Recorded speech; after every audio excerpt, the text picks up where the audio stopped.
Spinning around. Okay, we're live. Okay, and I think this is episode 15. We didn't do our count beforehand. No, that's right, but I think you're right. Yeah, I think 15. It's about 15.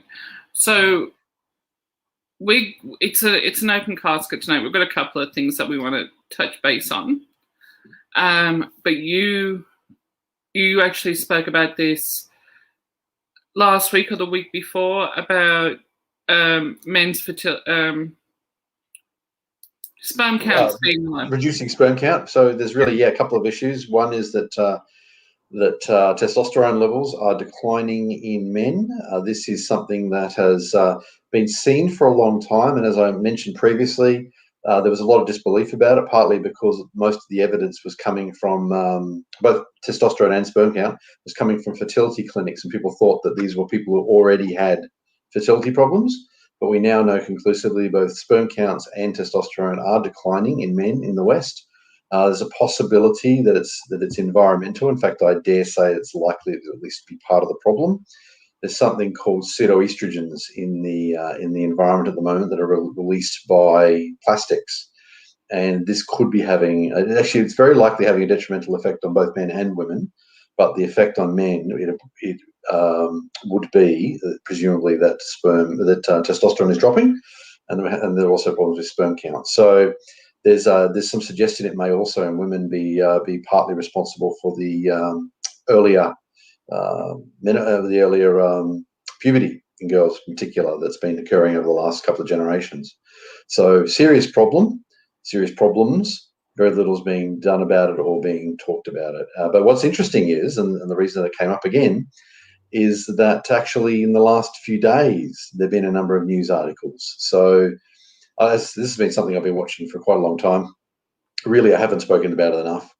But interestingly enough, in the last few days, there do appear to have been a few articles in the mainstream media. So we may finally be seeing some society talking about this.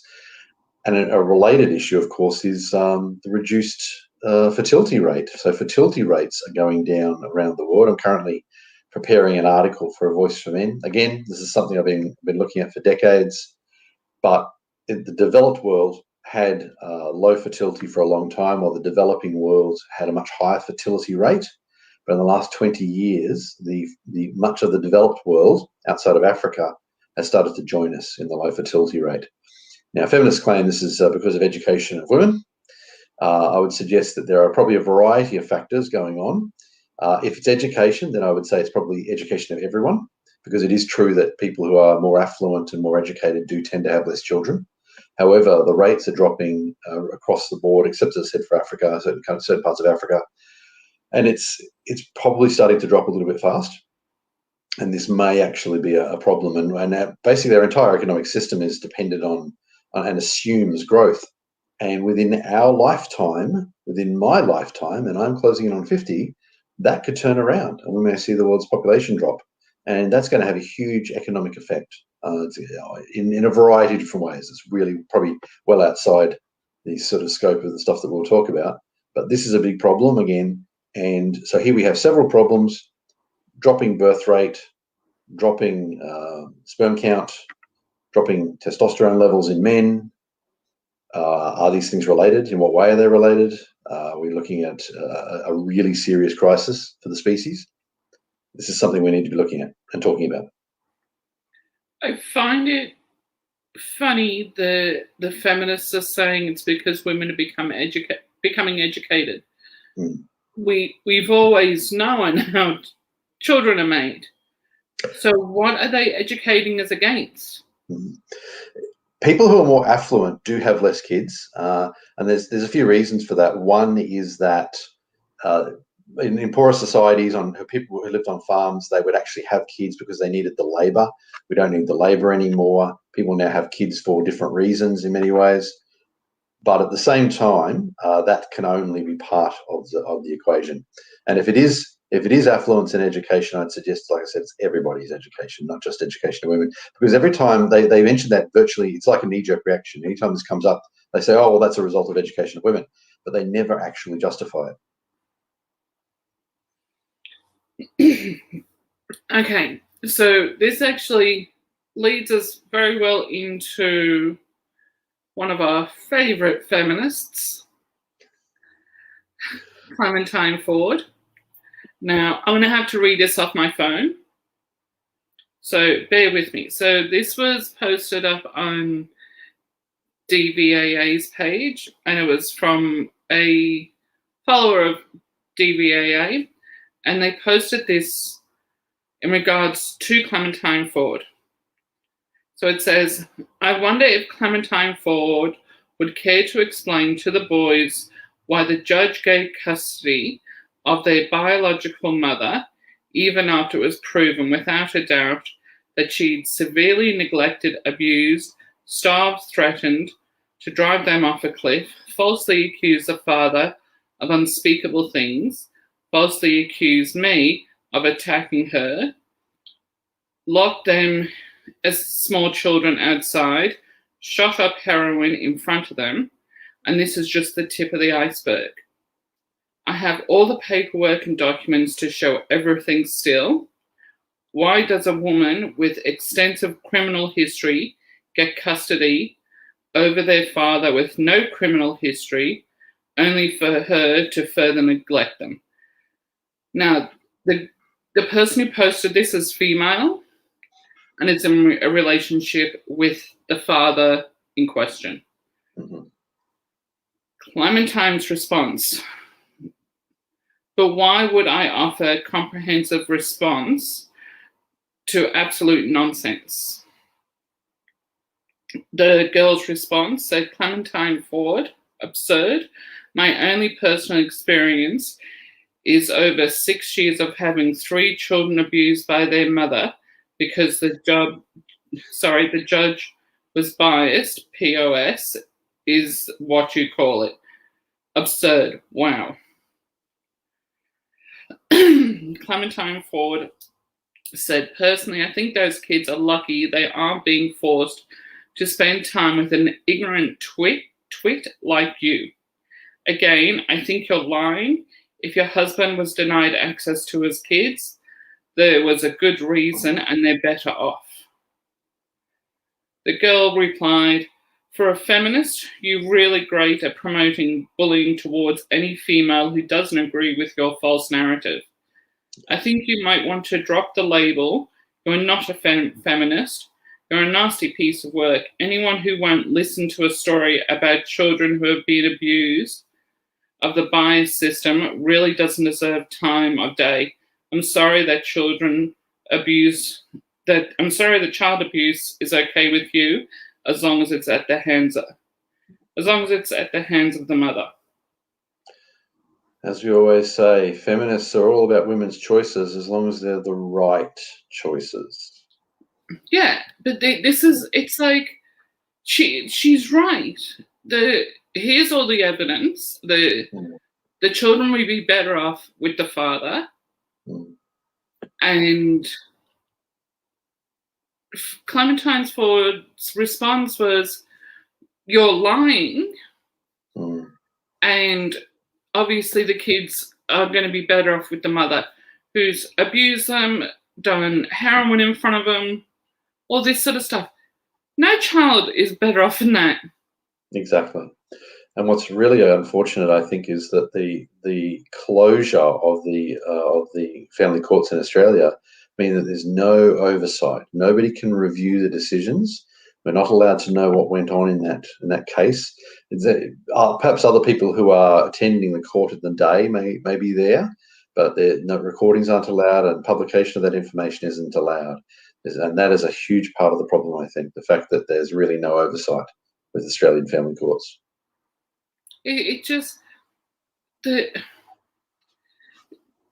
We've always said this. It's like the Red Heart campaign gives out correct statistics as far as people who've been killed by violence, not by domestic violence, by violence that year. The statistics they give out is 100% correct. And they give out for males also. I will admit that. And that's run by Another one of my favourites. If you can't tell, I've still got all my hair. But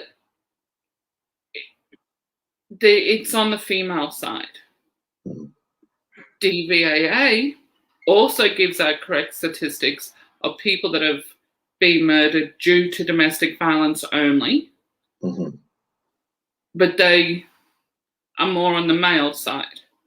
So each one of these pages has not, they both give out the right statistics for violence. One is domestic violence, one is all violence, but they both support either male or female, one or the other. So not one's worse off than the other.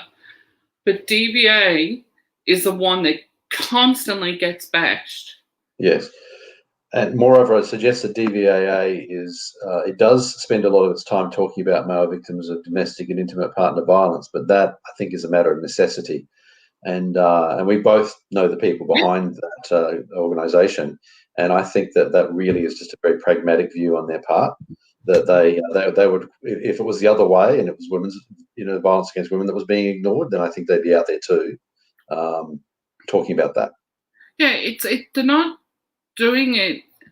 They've said several times they're not affiliated with men's rights in any way, shape, or form. I am. Yeah.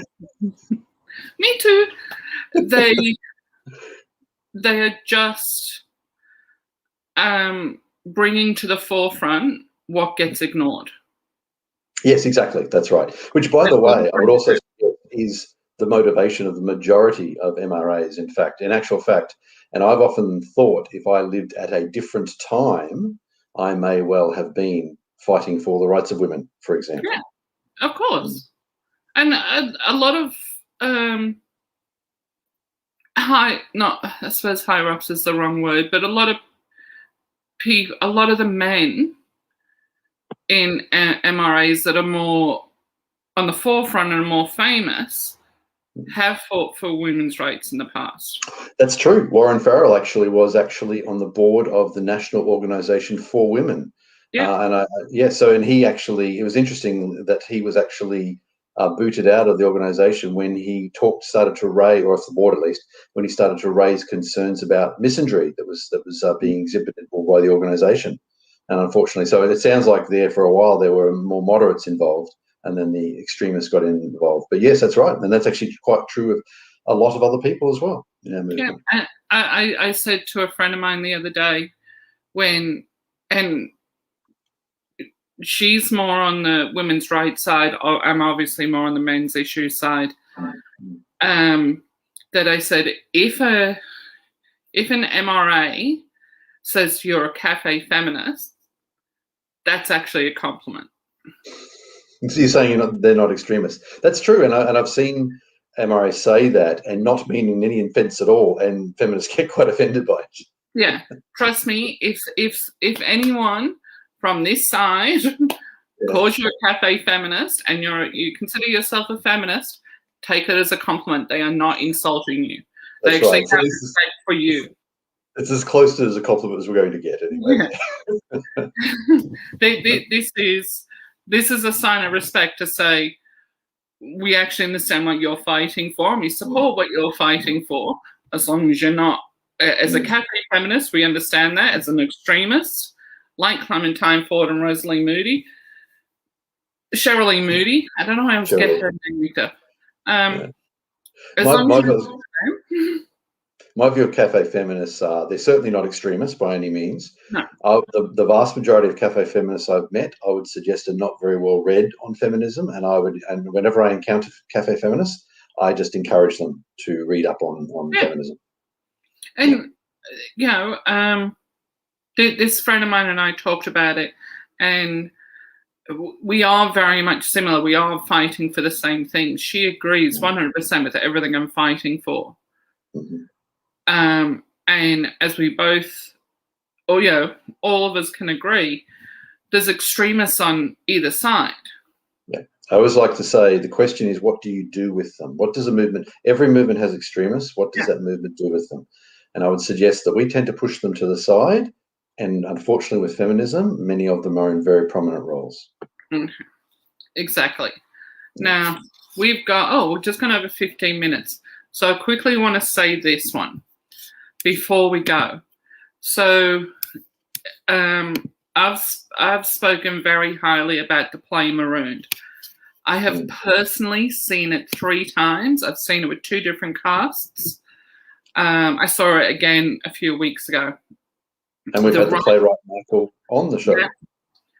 And so one of the the female actress in the play, or actor, depending on what narrative you want, and her husband Michael, who wrote the play, we've had on the show before.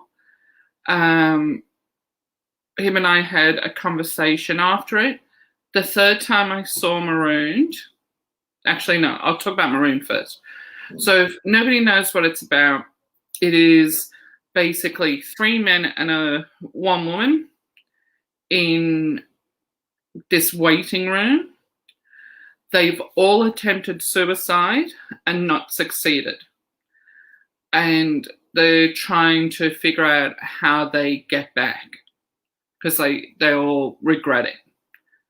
And Michael came up with the play after a friend of his killed himself, but the thought process of it was also from a gentleman who jumped off the Golden Gate Bridge and changed his mind halfway down. And he survived. Wow. One of the very few survivors to jump off the Golden Gate Bridge. And he survived. And so it's like the weight's been lifted off your shoulders.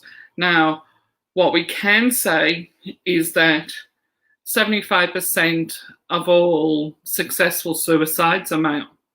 Mm-hmm. So the statistics in the play is correct. 3 men, 1 woman. And it's all about, and they've all got different issues. They've all did it for different reasons. And you find that out within the play. This, as depressing as it sounds, it's a play that needs to be seen by everybody. It's a play that is not as depressing as it sounds when it comes to the subject of suicide. And full disclosure, I haven't seen it yet, but I believe it may be coming to Queensland soon. Yeah, so I do believe it's going to be touring around. It is, if you're in Melbourne, it's playing at the Alex Theatre in St Kilda on Friday. Great.